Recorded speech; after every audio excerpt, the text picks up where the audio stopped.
welcome to week 3 of our True Woman 201 book study. This week we studied the chapter on affection.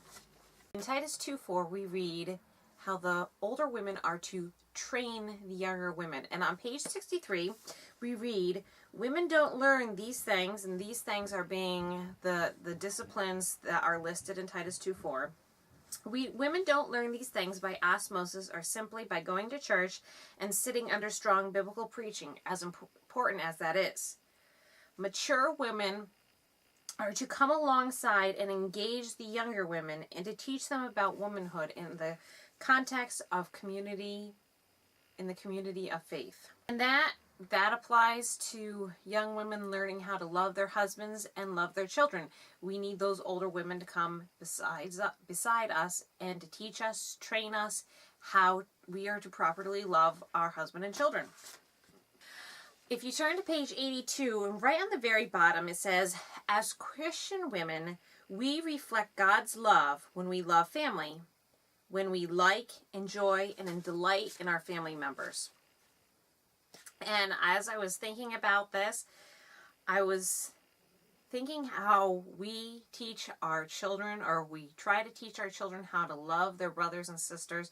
Don't normally have to teach them how to love mom and dad because that comes naturally. But to teach them to love their brothers and sisters, if we are an example of that love, of loving them, what we're doing is pretty much saying one thing and then doing another. And I think that is probably one of the worst things that we could ever do in teaching our kids, because actions speak louder than words. And that's why non-Christians can see things about families. They can tell because of the way you act.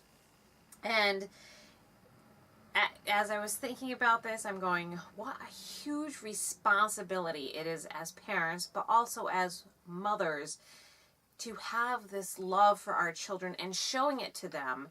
Because this love is a reflection of God's love for us. And if we screw it up, we are showing them a very poor example of God's love.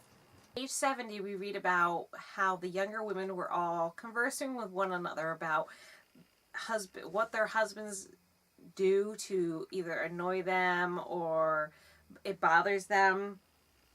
And if you've ever been with a group of women, you know that this is probably a very common subject about the things that annoy you about your husband.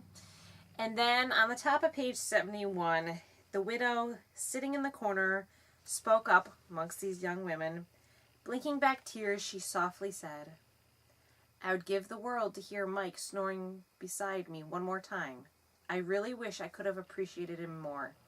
She said it with genuine regret and not a hint of condemnation. Ouch. Each young woman in that room knew she had just been schooled. It is so easy to look at the negative parts in our husband and see all of their faults. But the truth is, we need to focus on their good parts, not their bad. And that is something that is very difficult to do, at least for me, when I get upset with him, or if he makes a decision that I disagree with. Your first tendency is to think about all the bad things and why you shouldn't obey or you shouldn't listen to him.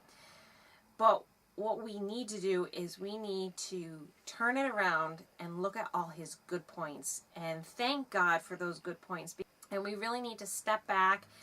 And yes, they're going to do things that annoy us. We're all sinners. We all have problems. But we can reflect God's grace by extending grace to our husbands and also covering it with love. And what a wonderful testimony to our children by overlooking those things, showing them how we love our husbands by not necessarily ignoring his faults, but by just covering them. And yes, you acknowledge them, but that's not the end of the world. We'll go through them and God will give us the grace to deal with that.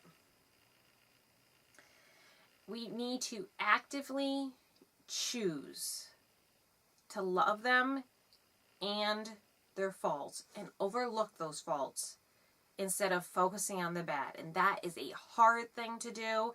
It's something that when the devil puts something negative in your mind about your husband, you need to shut that off like that, and you need to start thinking about all the good things he does for you.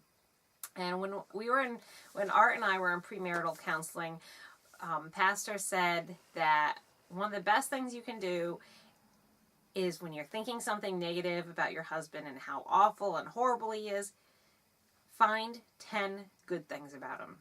And usually that act alone of thinking about what's good about him will change your mindset that one little item that's annoying you is going to be gone. It's going to be like, I don't know why I'm focusing on this because I have so many good blessings from God with him. So it was an excellent chapter. And next week we will be working on self-control and being disciplined with our lives. It's a tough chapter. So dig in, do the homework, and really examine your soul, because there was a lot in this week for myself in the line of self-control, and there was it really was very helpful for me. So if you are new to the to our book study, thank you for watching this. We have the Facebook group where we're having some discussion. Feel free to join that. I will put the link in the description below, and I will see you next week for week 4.